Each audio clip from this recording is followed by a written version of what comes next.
The second step of our three-step method is memory. And here we need to determine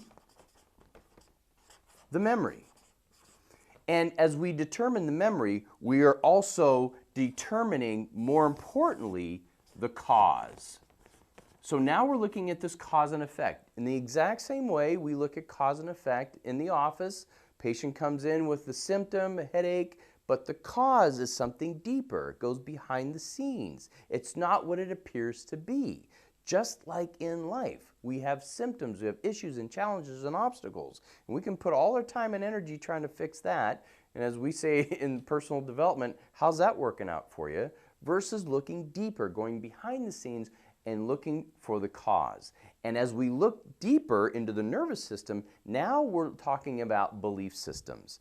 And belief systems ultimately is what's running everything. Research shows 95% of everything you think, say, and do is determined by your belief systems. And so we understand that these are powerful motivating forces. In fact, the research also says that the strongest psychological drive is to behave consistently with your belief systems. And so we know that there's a cause and effect association between our thoughts and words and actions and this deeper belief systems held within the memory, because essentially that's what your memory is. It's a formulation and storehouse of beliefs. And so when we look the next step, your belief system has thoughts. But there's actually two minds. So the first mind is the one that we're very familiar with, which is the prefrontal cortex, the frontal lobe. That's the thing you're thinking about right now. That's the thing that's causing you to form all kinds of thoughts and opinions as to what you're hearing and what you're experiencing. In fact, there's so many of those. Research says we have about 60,000 of those things a day. The research also says that essentially 90% of those are the exact same ones we had yesterday, and 85% based on the operating system of safety are non-supportive, negative and non-supportive to the goals and dreams and all these changes that we're wanting to make.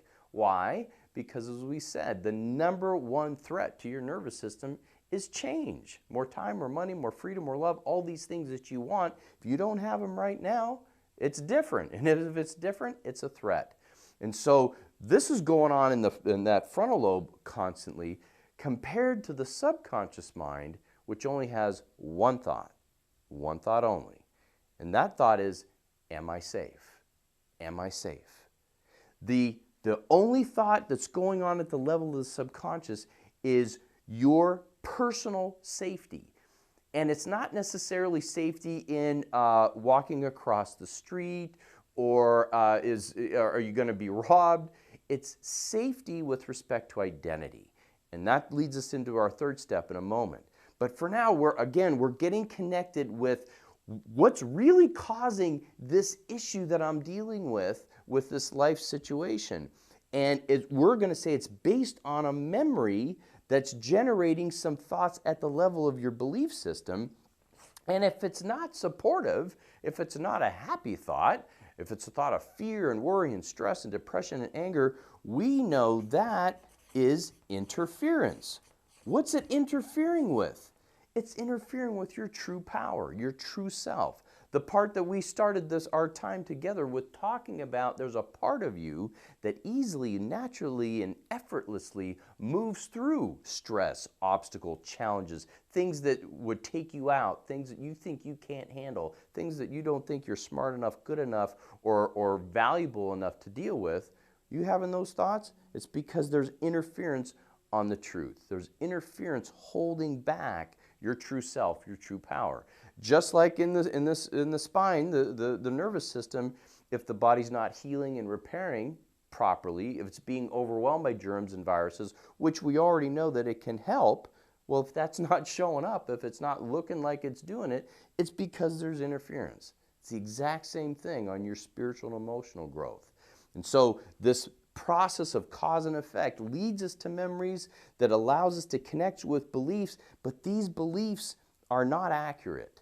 They actually end up interfering or suppressing our true self. And how did that happen? It's because we have an incomplete experience. Something happened early on that got it off track. It learned to think that you're not good enough, smart enough, valuable enough, lovable enough. It learned that process. In the exact same way, we're all born with the ability to heal and repair. Well, there's certain things and experiences that stress out the nervous system or cause these misalignments or cause the body to get off track. And we lose that, or we get disconnected from that power. It's always there, doesn't get weakened or diminished, it just gets interfered with. In this process, we call it's an incomplete experience. And so through the Breakthrough Weekend, through our three-step method, our three-step process, we find those areas of interference and things that didn't fully get it right. Where did your nervous system get off track? Where did your nervous system pick up this idea, this crazy belief that says you're not smart enough, you're not good enough, you stress out over money, or you don't think you'll ever have an amazing relationship, or you have no purpose or meaning in life? Where did it pick that up? Because that's the lie. And so as we look at connecting with the cause and effect associations, we have to go to our memory banks held within the subconscious mind of the belief systems and find that interference and realize that it's an incomplete experience. And as we do that, it opens the door to the third and final step of our method. Okay, so as we look at the last step in our method, the third step, we're looking at meaning. And in this method, in this step, we're looking at discovering the true meaning, right? So we have the moment that we disconnect from. We have the memory that we're finding out the true cause. And now what's behind everything is the meaning. And so realize that, as we talked about, the nervous system, it keeps you safe. That's its job.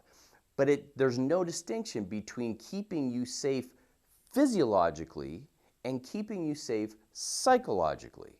So everything is based at this level of your nervous system on survival. It's trying to keep you alive. It's keeping your lungs breathing and your heart beating and keeping you moving and preventing you from dying, literally. The nervous system makes no distinction between preventing those belief systems that you have about yourself of going away as well, which means that it's just as committed, just as diligent in keeping your heart beating and lung breathing, keeping you alive, as it is in keeping your existing belief system intact. But here's the thing, it doesn't necessarily know or understand if your existing belief system is accurate. And so we understand that this idea of survival is the operating system. That's not going away anytime soon. Whether it's the function of the body or function of your belief system and behavior. What do we say? Belief systems govern and dictate 95% of everything you think, say, and do. And we also know now that the nervous system, the strongest drive based on survival is to make sure you keep behaving consistent with the belief system you have about yourself. And so this is not an easy process to just get rid of beliefs. That's why when people talk about, oh, I got to delete a belief or reprogram it or form some new beliefs, it doesn't work because your existing belief system says, I'm staying intact because if for some reason I go away, they're going to die. And so, you know, your affirmations and your visualizations and meditations, although they're good modalities, they're still just treating, what we say, symptoms. They're treating the symptom of a limiting belief or a belief that's off track, right? And so survival, you have to keep that in mind as its operating system, keeping you alive and keeping your existing belief system intact. That's why breakthrough is so important. And so now we look at how do we begin to heal this process is we look at self. Because as we said, the thought process at the subconscious only thinks about you. It's very selfish, it's very self-centered because it's trying to keep you alive. But no distinction between your body and your beliefs. The sense of identity, the sense of who you are. And so the cool thing with this is it sort of works with this identity, we call it identity-based healing versus subject-based healing. A lot of people in personal development will tell you or lead you to think that, oh, you have limiting beliefs around money or relationships or purpose or any number of issues that are going on in your life. Well, based on what we know about the human nervous system, that's impossible because your belief system only thinks about one thing, you and your safety.